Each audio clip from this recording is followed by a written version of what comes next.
The collective uprising, how Black women entrepreneurs are redefining success and shattering systems. Welcome to a conversation that will forever change how you think about entrepreneurship, success, and the revolutionary power of community. Today, I'm honored to share insights from my transformative dialogue with Keyonna Fox, a visionary strategist, ecosystem builder, and fierce advocate whose work is literally reshaping the landscape of business in America. Keyonna isn't just analyzing systems, she's dismantling them and rebuilding more equitable ones. Her brilliance lies in seeing entrepreneurship not just as a path to individual wealth, but as a vehicle for collective liberation. Through her work, thousands of Black women entrepreneurs have found the resources, connections, and courage to build businesses that reflect their values and serve their communities.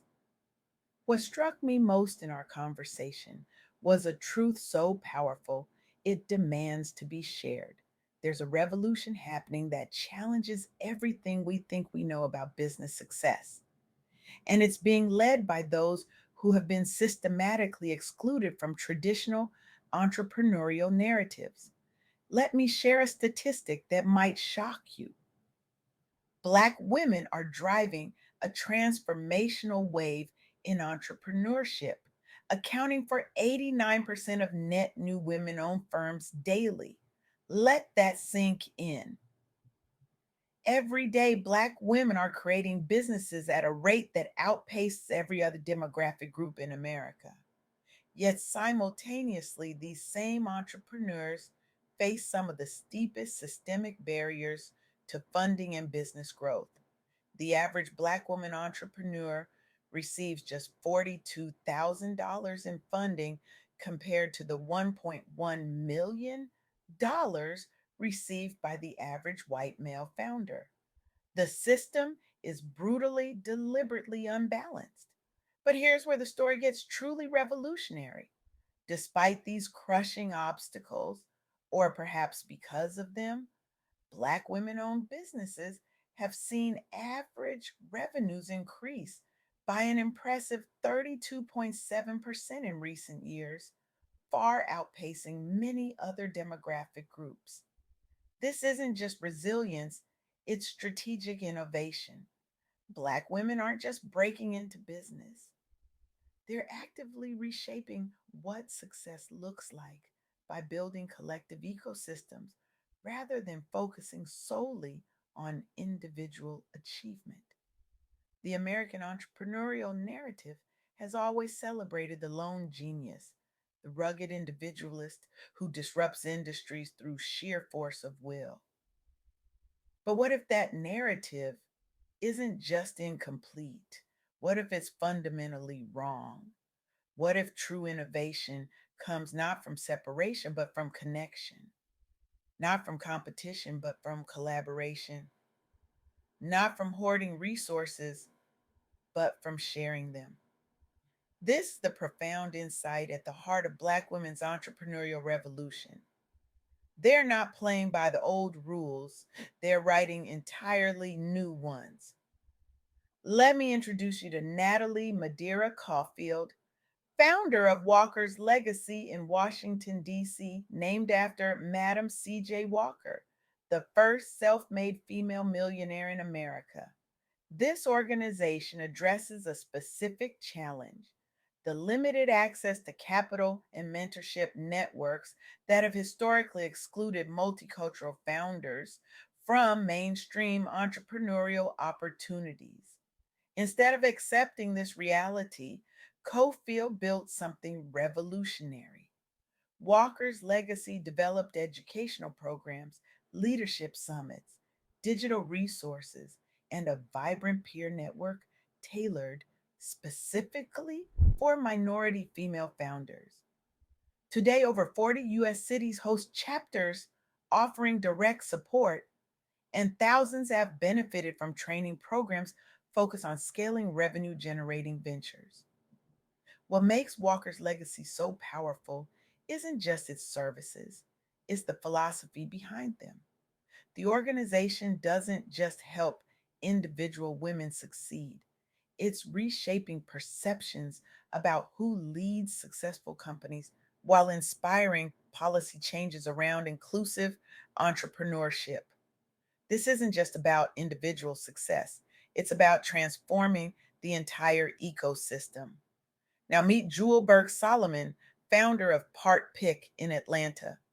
Her company created AI technology, enabling users to identify replacement parts via smartphone images, revolutionizing procurement processes, especially for those working in industrial sectors. As a young Black woman seeking venture capital between 2013 and 2016, a period when less than 0.2% of VC funds went to Black female founders, Solomon faced repeated rejections rooted more in bias than product viability. Think about that. Less than 0.2%, not 2%. 0.2%. Solomon's approach to overcoming these barriers reveals the revolutionary mindset at work. She leveraged accelerators targeting underrepresented tech talent, built relationships with corporate partners early on, and maintained relentless focus on product market fit validation through user feedback loops.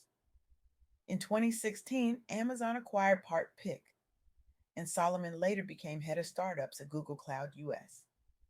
But here's what's truly remarkable: Solomon didn't take her success and run. She turned adversity into advocacy, using her visibility post acquisition to champion inclusive tech ecosystems nationwide.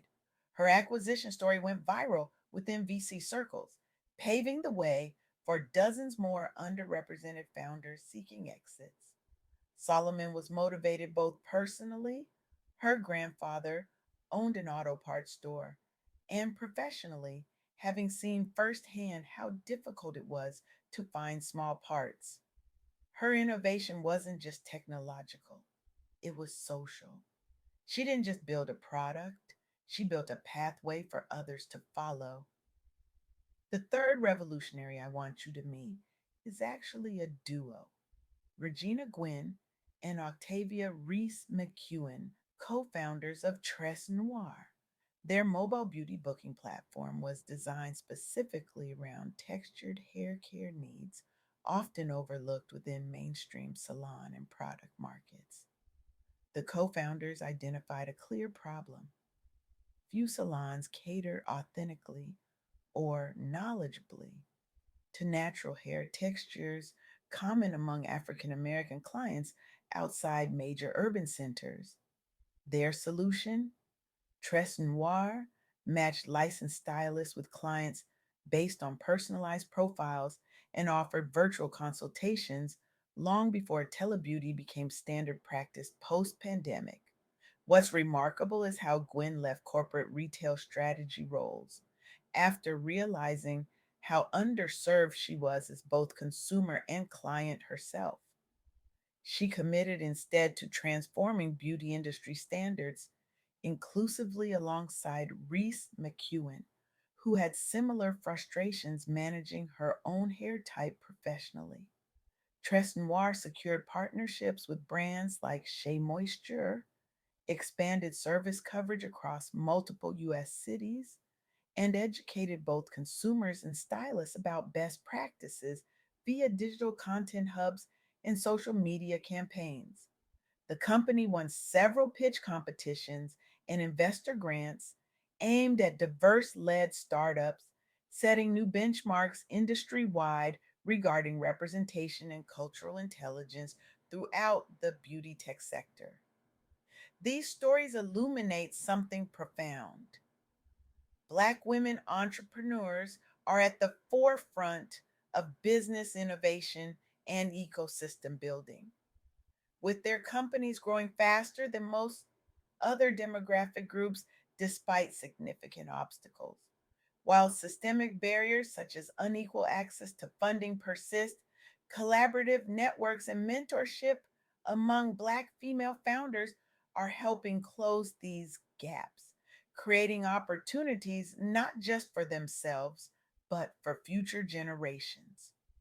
The rise of digital tools and platforms has empowered more Black women to launch, scale, and sustain businesses globally. Leveraging these resources is critical for continued progress and impact. What's particularly striking about these stories is that these women aren't succeeding despite their identities and experiences. They're succeeding because they've learned to transform their unique perspectives into business innovations. They're healing from the trauma of exclusion by creating inclusive spaces. They're building supportive communities rather than going it alone. These entrepreneurs have mastered the art of saying no to conventional wisdom that didn't serve them while saying yes to collaborative approaches that amplify everyone's success. They've embraced authenticity as a business strategy, recognizing that their lived experiences give them insight into unmet market needs. Many of these founders integrate faith as a foundation, finding strength in spiritual practices that sustain them through challenges. This holistic approach to entrepreneurship, one that honors the whole person, not just the business metrics, is revolutionary in a culture that often glorifies burnout and sacrifice. What these women are doing represents a profound shift from constantly grinding to finally grounding in joy, peace, and self prioritization. They're demonstrating that you can build successful businesses without sacrificing your well being. In fact, they're showing that prioritizing community care and self care can be a competitive advantage.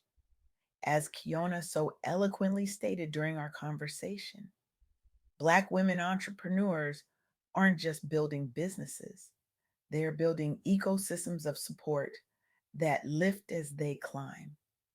This collective approach to success challenges the individualistic narrative that dominates American business culture.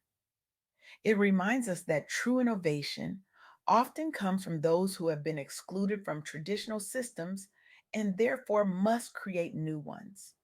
So here's my challenge to you: how will you use your unique strengths and collaborate intentionally to help build an ecosystem where every aspiring entrepreneur has equitable access not only to opportunity, but also sustained support? Who can you uplift today so we all rise together? The revolution happening in entrepreneurship isn't just changing business, it's changing our understanding of what success looks like. It's showing us that the most powerful innovations come not from competing against each other, but from connecting with each other. When we embrace this collective vision of success, we don't just change businesses, we change lives. We don't just build products, we build possibilities. We don't just create companies, we create communities. The question isn't whether you'll be part of this revolution. The question is how. Will you continue to subscribe to outdated myths of individual genius and lone wolf success? Or will you embrace the revolutionary truth that our greatest achievements come when we rise together? The future of entrepreneurship isn't about who can climb highest on their own, it's about who can build the strongest ladders for others to climb with them. That future is already here and is being built by Black women entrepreneurs who understand that true success isn't measured by how high you climb, but by how many you bring with you. Join the revolution, build together, rise together. The world is waiting.